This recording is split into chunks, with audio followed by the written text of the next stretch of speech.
You're going to share a story that happened on the train yesterday. You were telling me that a Japanese woman, was getting molested literally right before your eyes on the train, on a crowded train. Yeah, crowded train. Like in the middle of the afternoon, and this man literally had his hand down her shirt when she was crying, and it was obviously not from pleasure, and no one was doing anything. And I was on my way to a photo shoot, and so I got up and I was like, what the fuck are you doing? Like, I was saying it in English because obviously my Japanese is terrible.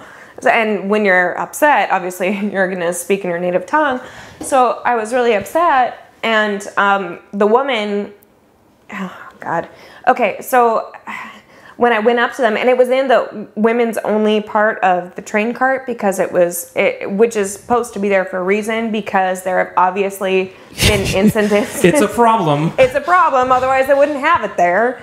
And I've only ever encountered someone trying to do that to me one time since I've been there, and it was very, like, innocent, even then. And even then, like, as soon as I said, hey, like, I know what you're doing, like, they just stopped. So I was like, oh, this is actually pretty good, because, like, you know, in the U.S., that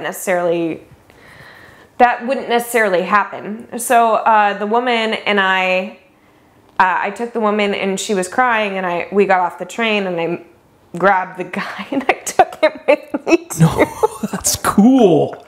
Well, Man, maybe. I don't know, because I don't think anyone's ever done that before. You're the minority. Oh my God. I could say that right now. Most people would just be smartphoning. Well, that's the thing, is everyone else was on their smartphones, or they were looking at their books, or you know how it is on the train.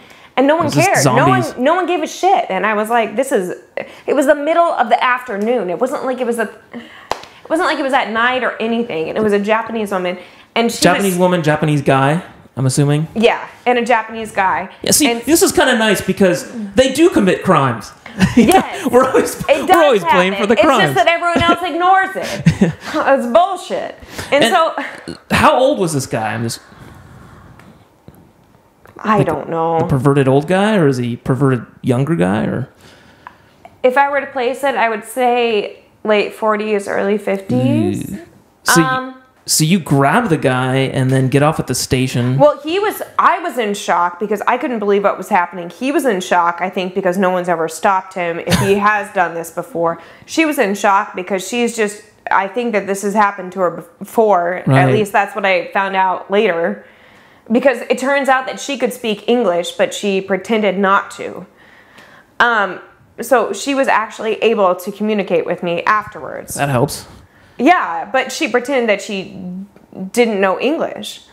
And so I took her and I took the guy and I pulled them out of the train and I took them to the information booth at the station and I asked where the nearest police station was. And then we went there and like they were both in shock. I was in shock. And we went there, and this whole time, my photographer was waiting for me. And yeah, you said you were late for the shoot or something. No, I didn't end up going because I was doing this, and I felt so bad. But then at the police station, you know, they took our bags and they took me as a witness, and they were holding them and me, and they kept my bag for me, and so I didn't have my phone on me. Oh my God. And my photographer said, "Oh, they shouldn't have kept your phone from you." I was like, I don't think anyone knew what to do in that situation because no one's ever done it before. Even the police. What do we do with this pervert? I'm serious. I don't think anyone's ever done it before. And so no one knew what to do, including myself. And I was just like, that's bizarre.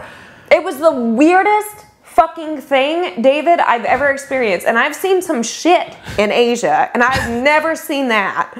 And so I just, you know, I talked to the girl afterwards, and she said, okay.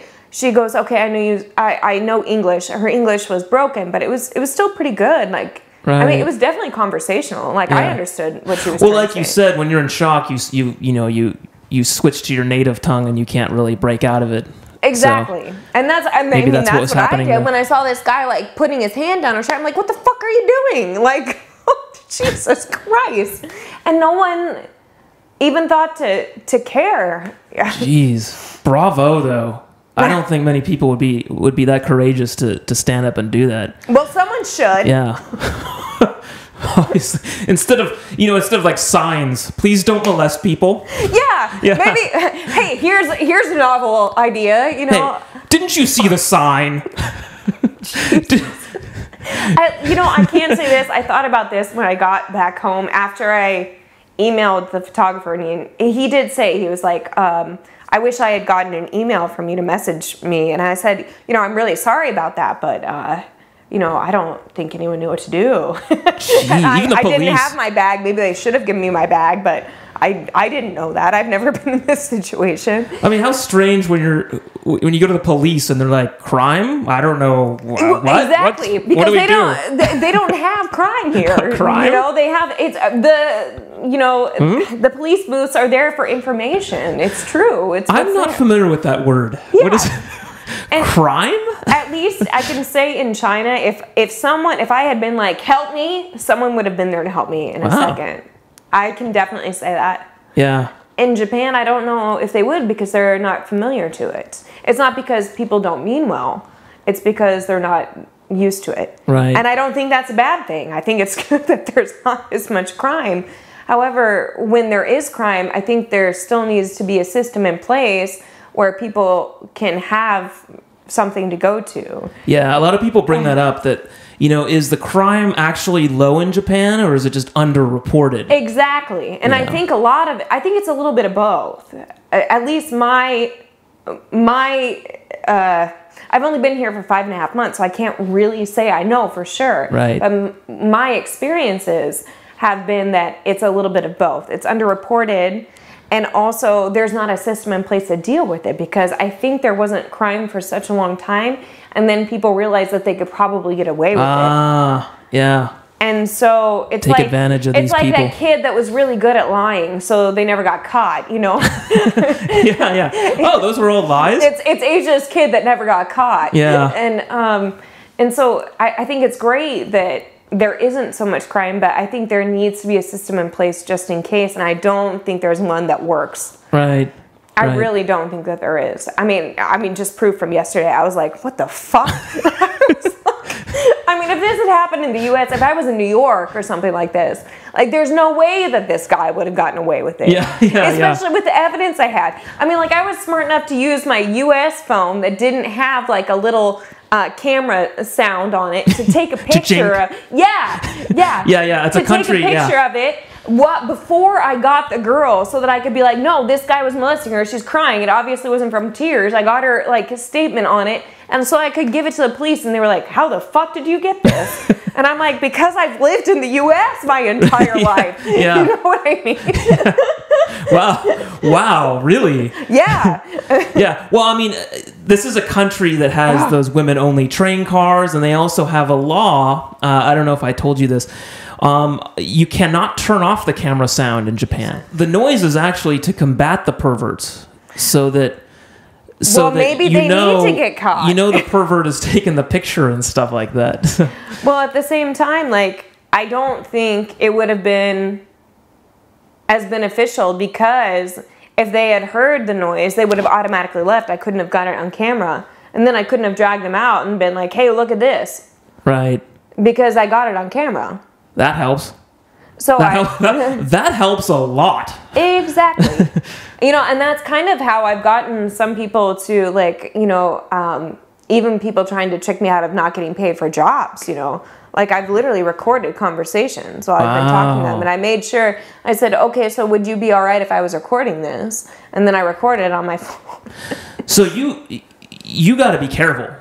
You have to be careful. That seems to be a theme here. Yeah, you do. I mean, back to the modeling thing in general, the showbiz thing. You're registering with agencies, you're getting these jobs. You have to. Do you find the jobs are of like varying legitimacy? You mentioned, you go to a studio, a nice studio, and there's like staff there for like a music video. But is there the other side of the coin where it's just like a guy with a camera? Actually, some of the better jobs I've been at was just being a guy with a camera. which is kind of what I am. Exactly. But I got nice microphones, and I'm trying. It's I got a little bit more than a camera, I hope. You do. I'll have to say this. I've been very lucky, but I also have good instinct. And I think some of the better jobs and the ones that I would rather invest in are the guys with the microphones because the intentions are good. One of my best, actually, two of my best photographers were just guys with cameras. And I knew the second I saw them and I saw their photographs, I was like, okay, that's the guy that I want to go with. And everyone was like, why do you want to go with them? Why don't you want to go with this guy? He's going to pay you like 3 times as much. And I said, I don't want to go with him. I want to go with this guy. And they listened. I don't know why, but they did. And I said, no, this guy, he's got ideas that are different and are unique, and his intentions are still good. And I think that's where it lies in. As long as the intentions are good, everyone can learn together. But like, this industry, especially in Asia, it needs to be moving in a different way. It just does. I think the video podcast is a great idea. It just needs to be moving in a different way if it's going to run. And improve. Yeah, if it's going to evolve, it has to do that. One thing, actually, speaking about this improving, one thing that came up from other people I talked to was about payment, where the small jobs, you'll get cash that day or something, the day of the shoot. So often that's an advantage. Whereas with, through agencies and sometimes the bigger the job gets, they'll not pay you. Like, they'll forget about it. Literally. And right. I know you've had experience. Oh, I've blogged about this extensively, where I've had to bitch and whine and fight and call and go to the labor department to finally get my money. And these were, big agencies getting me these jobs, whereas actually, like you were saying, working directly, actually finding, the jobs directly, I'll get the envelope with the money in it that day, which you can't beat that. That's the best way to do it as an employer and as an employee, I think. Because that way there's no bullshit about it. It's just how it is. And then it's just like, this is what it is. You can cut it and agree. And then you don't even have to think about it. And then you can just do the work. Have you had any issues with payment? Absolutely. Even the ones that I like I said, they just see this doe-eyed, girl from the U.S. coming in. And they didn't realize that I would be careful. It's nothing personal, but it's something I have to look out for. It's something everyone has to look out for. You have to be careful. What'd you do? Did you have to call them? Or, some people have gone to the labor department and complained. I have not yet had to go to the labor department. I think it scared them enough that I even mentioned the fact that I had videotape of them saying it was okay to record this, and this is what they said they would give to me in documented emails. I think that scared them enough to just give me finally the money. Pay you. Yeah. That's sad though. It is sad. It's like again, I hear this industry has very little regulation in Japan, and that's a big problem. I think it's so too. My biggest fear, and I hear this a lot, is that if they wait long enough, not paying you, and you just keep fighting it, eventually you're going to have to go back to the U.S. Some of them, there's not many of them that have like this long-term visa. They might have a 1-year visa. Hey, okay, if we don't pay her, in a few months she'll be gone. Problem solved. We got free labor. That's actually why a lot of people sometimes fear to hire me, because I'm on a SOFA visa, which is through the military. Oh, okay. So I'm here for 3 years. Oh, really? Yeah. Oh, she's here for 3 years. We don't want that. That's kind of sad. That's really sad. It's kind of fucked up. That's disturbing. So that's really fucked up. I may be the best one at the job, but it doesn't matter. They may not hire me because that. And then I think, oh well, that's not someone I would want to work for. Anyways, their loss. That's how I look at it. I just think of it as their loss. Yeah, so you got to be careful. Definitely. You do. You have to be very careful. Paint an overly negative picture of the showbiz industry in Japan. Because it sounds like in general you are enjoying working in modeling and acting, and there's just a few bad apples that ruin the whole batch. And you have to, you have to be careful. Like you said, you have to record conversations, keep emails, and document what was said, and get contracts. Right. I registered with agencies, and a lot of them were like that. They provided contracts. They provided explicit details. This is how much you'll be paid, and this is how long it's going to take. Right. And then you learn, okay, this is a good one. Exactly. And then there's other ones that they don't even tell you how much you're going to be paid. They just say, show up here, and you don't know how long you'll be working. Right. So, yeah, there's opposite sides of the spectrum. And I think as you begin to work more and more in the industry, you find these are the good ones, and these are the ones I'm going to avoid. And so, but like I said, I don't want to paint an overly negative picture. Exactly. Because I really enjoyed it. And I love working with when it starts to like newly develop, because that makes me, that fuels me. That's my creativity part too. Yeah, it's you're like, part of something cool. Yeah. And then everyone can work together. We can try to figure out how to make it great, right. together. And I think that's really wonderful. And I think I truly believe that can be done. Doing these jobs, is this something you can live off of? It's a gamble. It's definitely a risk that you have to take into when you decide you want to do it. I got really lucky when I first came here. However, I would say that you should always have a backup plan for a backup plan for a backup plan. Right. Is that like the English consulting? Because I know that's a common theme I see is people don't just jump completely in the model acting pool. They have, they could do the English teaching as well. I know I have friends that just have eggs in lots of different baskets. He does some journalism for an Italian newspaper. He's from Italy. He does Italian cooking classes. He teaches Italian language. He also does, modeling and acting.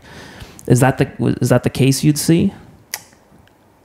I would say yes and no, because I definitely do that. I have lots of eggs in the basket, but I don't do them unless I am passionate about all of them. So the English language consulting is something I'm like, what I plan to do in the future in my later years. My plan is, if I'm lucky enough to see those years, I guess, is to, I really think we need to change the way the education system is working. And I realized, especially having studied in the US and then deciding to learn on my own different skills and everything, and then coming to Asia, that it's more test oriented.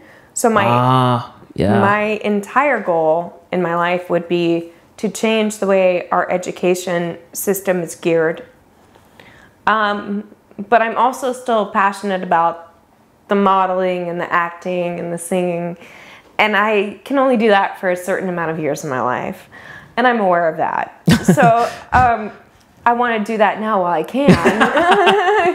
Because I really the truth is I can't, the way that the way people look at things now, I really can't do that in my 50s or 60s. Yeah, there aren't many 50-year-old models. Exactly. I mean, if anyone's going to do it, I am. Yeah. I'll show them. Do you have any advice for people who might be thinking, I want to move to Japan, maybe do some English teaching, and then I want to do this acting modeling thing too? It really, I'm attracted to that. Absolutely. Don't ever let anyone ever tell you that you cannot do what you want to do.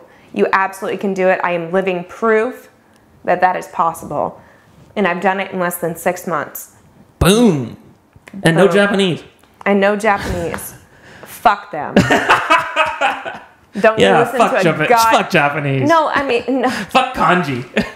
Too complicated. No, I actually do. I'm sorry. I'm just messing around. I actually do really want to know, but I don't have time for it, which is why I'm hiring an assistant, and then I can learn the language. More free time.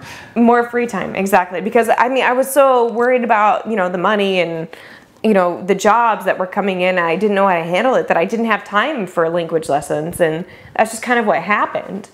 And I am good with the people perspective. I'm good at that. And I'm good with the business perspective. You seem good at that. And Kate, you seem like a nice person. You haven't tasered me yet. I appreciate that. Anytime, I mean, David. I was thinking about sticking my hand down your shirt, but when you mentioned the taser, I had second thoughts. I don't blame you, David. They're very nice. Woo! Getting hot in here. But in all seriousness, I just think it's very important for people to, don't ever give up. If someone tells you that you can't do something, you just do it anyways, and you can do it. And I've done it with 2 different businesses in 6 months and in a country where I don't know the language. So you can do it. You mentioned you are studying Japanese in your free time, in your little free time you do have. It's really bad. I can't. No, it's really, really bad. I'm not gonna ask you to speak it. Please don't. I'm just curious. Do you, when you're working these modeling and acting jobs, do you feel motivated to learn more of the language because you think oh, this will land me more jobs or anything like that? Sometimes people prefer if you don't know it. Wow. Yeah, because they're looking for that foreigner perspective. Ah, that's a really good point. And so that happened in China too. And then I would have to hide my Mandarin because I could, and then, oh God. So I would hide my Mandarin and only understand it and not speak it. And then when I was, when people had asked me to speak it, I didn't know how to because I was so used to not showing that I knew the language. You have to pretend like you're dumber. Yeah. Doesn't that sound odd? Yeah. No, I relate to that. I don't think I can diminish myself like that anymore. So I decided not to. And then I realized that because I had done that for so long that I couldn't remember how to speak it because it had been so long. And so I decided if I was going to learn Japanese that I was going to do it and this was how I was going to do it. And then if no one wanted to accept that, then that's their problem. I really relate to that actually because I've been here so long. I've been here over a decade now. And there are times when I am asked to be like a fresh off the boat American foreigner guy. Like, whoa, it's Japan. This place is crazy. Wow. And I struggle with it because I've been here so long. And in fact, there's times I have to Skype with my friends and family back home. And I'm like, give me some more Americanness. You know, you have to get it back, right? Do you guys over there have this? What's going on over there now? What are all the kids saying? What's the cool hip stuff in America? Yeah. What are all the cool kids in America doing right now? I don't know. Have you seen this movie? I'm like, what? They're like, oh, it's the coolest thing. And I have to ask my little brother and sister. I'd be like, so what do you guys, what do you do at Wazoo? Besides drink vodka. Yeah. What's this Burning Man festival I've heard about? What's that about? I don't know. What's going on with that? So, no, this sounds inspiring, though. It sounds like, because I've seen in Japan as well, is that sometimes the stereotype is like, oh, you have to be tall and you have to be white and you have to be a native English speaker or something like that, because that's what they want. They want the opposite of Asian. But I've seen lots of different ethnicities and people from various countries and backgrounds making it here, with no Japanese or with lots of Japanese. So yeah, I would totally agree with what you're saying, is that don't let anything stop you. Because, just be yourself. Yeah, especially in Asia, anything's possible. Fuck. I think that's good in any country. Just be yourself, and I think that as long as you are yourself and you're true to what you truly believe in, that those things will attract themselves to you. And I have found that to be true. There's a handful of stories where someone has become really big, landed a big series of commercials, and then they start getting lots and lots of work, even though they don't speak Japanese. Is that a goal for you? I don't know. If I felt like it was right, then maybe, but it would depend on what the commercial was for. I look so much into things, it's like, okay, well, what's the commercial for? Is it for a product that's good for people? I don't want to be a spokesperson for someone if the product. That's good. No, I respect that, though. I don't think many people share that integrity. I have to. It's just how I work. It's just me. And so I'm very, very picky. I'm very picky in my photographers, the agencies I go through, which jobs I choose. If it's not right, I don't do it. If it doesn't feel right. And that's hard for me sometimes, because then I'm like, well, maybe I just should, because most people would. but then I don't because it just doesn't feel right. And then I know it wouldn't work out anyways because it shows up on camera. Like, so you've turned down jobs? Yes. Because of that? Yeah, absolutely. I just had an interview the other day where someone asked me if I was willing. This was for the English consulting. I did a Skype interview, and they asked me if I was willing to reiterate my plans for their curriculum. And I was looking at the curriculum that they were basing it on online that they sent to me, and I said, no, I'm not going to do that. Ooh. And they said, well, we're not going to hire you. And I said, okay. Fine. Well, that agreed. It just wasn't a good match. I wasn't saying that there was anything wrong with them, but it didn't work. You know, I felt like they were ripping off their customers. Oof, yeah. And I can't. I'm just at a point in my life where I cannot do that. If I feel like that's not beneficial, not only to myself, my employer, and to the customer, then I cannot do it. Right. I just can't. It's good for you. Because if you see that commercial, you're like the scammer spokesperson. Exactly. And it's like, I don't want to be that asshole. You know what I mean? And it's like, I can't always prevent that. I mean, someday probably I'll end up being that because you can't always catch them all. Yeah. You know. Call now. Real estate on the moon. For sale. You can't always catch them all, but I mean, at least I can try. I don't know. If people are going to notice me and, you know, use me as a spokesperson, I can at least try to catch it in the process. Do you ever have a job where you just wanted to walk out? Yes, and I have. Yeah, that's definitely happened. It just wasn't comfortable, and I was right. It ended up being that they were taking pictures of these models, and then they were manipulating them to pose like semi-nude. But then the thing was, they were doing it as they were going along. It wasn't in the contract, and it wasn't discussed beforehand. And I said to one of the models, I was like, is this something that you're okay with? And she said, well, no, but it's what everyone else is doing. And I said, well, don't do it if you're not comfortable. Oh, yeah. And the thing is, I don't think there's anything wrong with posing nude or semi-nude. I think if as long as you are comfortable with it and that's agreed with the photographer and you are in any way being violated, no problem. Right. You know, as long as you know going in that's what it's going to be. Totally fine. Yeah. But it was more about the manipulation process. And then the girl, you know, when she told me that she wasn't okay with it, I said, do you want to leave? And she said, yeah. She was like, it took someone saying to me, do you need to leave in order for me to leave? And so we left. Wow. And then, you know, the person that was involved with the shoot, they got really upset. And they called back and they said, why didn't you come? I said, well, no one expressed to her or me that it was involved with somebody. I already knew I was going to leave. I was like, Shady. It wasn't about it being semi-nude or nude. It was the fact that it wasn't expressed beforehand. And it wasn't in the contract. It wasn't what was agreed upon. Do you know what I mean? That's where it gets weird. I mean, honestly, I was going to ask you if you could take off your shirt, but... But after hearing that story, maybe David. Maybe that would be inappropriate to ask that. We did not discuss this beforehand. We did not discuss this. Yeah, I think on my next video podcast it'll be me sitting in my underwear. We'll see. We'll see what kind of traffic we get. I'll interview you. Yeah. I'll take off my pants. Hey David, do you mind taking off your underwear? Not at all. As long as it's discussed beforehand, we'll put it in the contract. I'll give you your envelope beforehand. Yeah. And in fact, you don't even need to film my face. We could just have my boxers. Just everything else.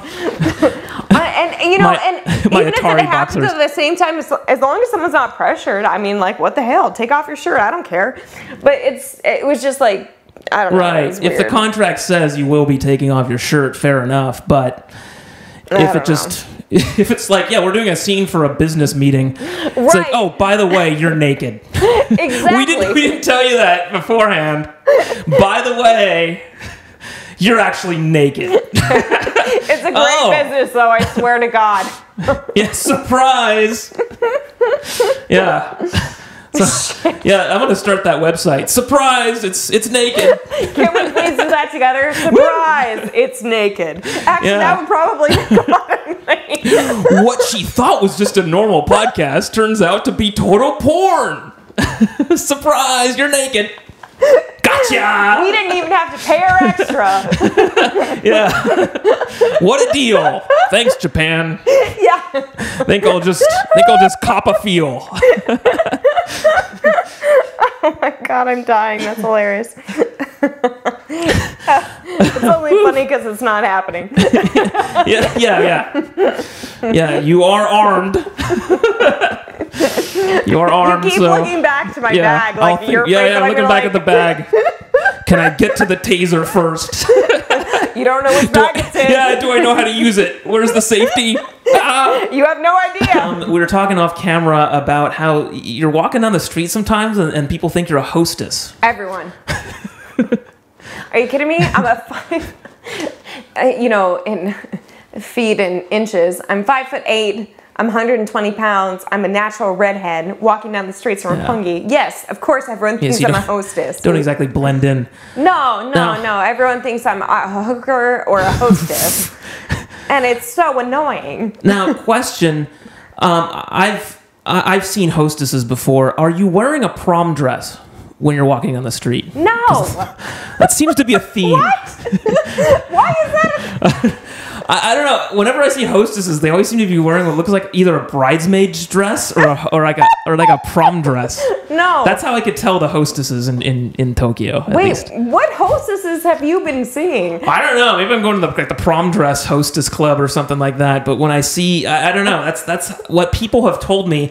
That's how you spot a hostess. Like, it looks like they're going to the prom. I mean, sometimes I show up to a photo shoot, but it's like, it's a well-fitting black dress or something like that. It's not, and like a shorter one, not like... Not a taupe bridesmaid's dress, is what you're saying. But at the same time, I think there have been occasions where I could see where that would be, like, I don't know. Like, a lot of times I literally have to carry a suitcase with me of all of my travel needs with me inside of it so that I can go. Right.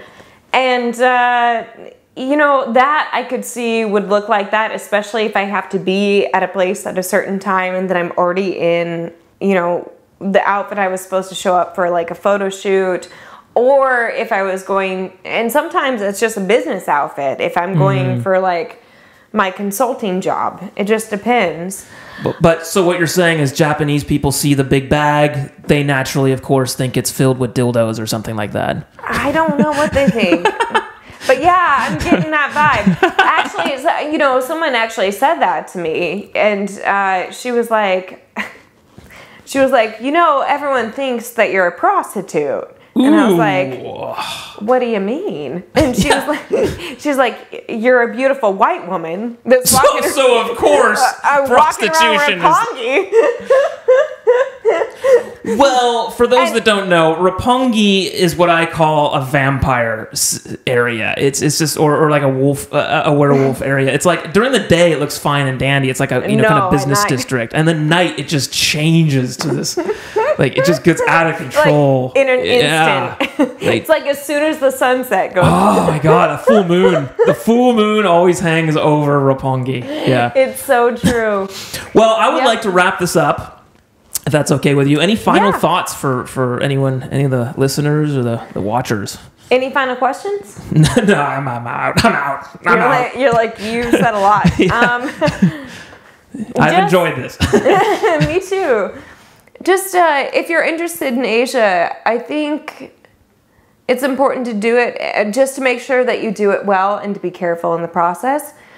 And I don't know what else to say about it. Do your research and take notes and keep emails and record conversations. But generally, it sounds like you're enjoying it. Absolutely. You just got to watch out for the few bad apples. Yes. That's exactly how I feel about it. I enjoy it very much. So, with that, we will end this podcast. I hope you enjoyed it, everyone. Thank you very much. And if you're interested, please check out Japanatron.com. And toodles. Say goodbye, Kate. Bye-bye.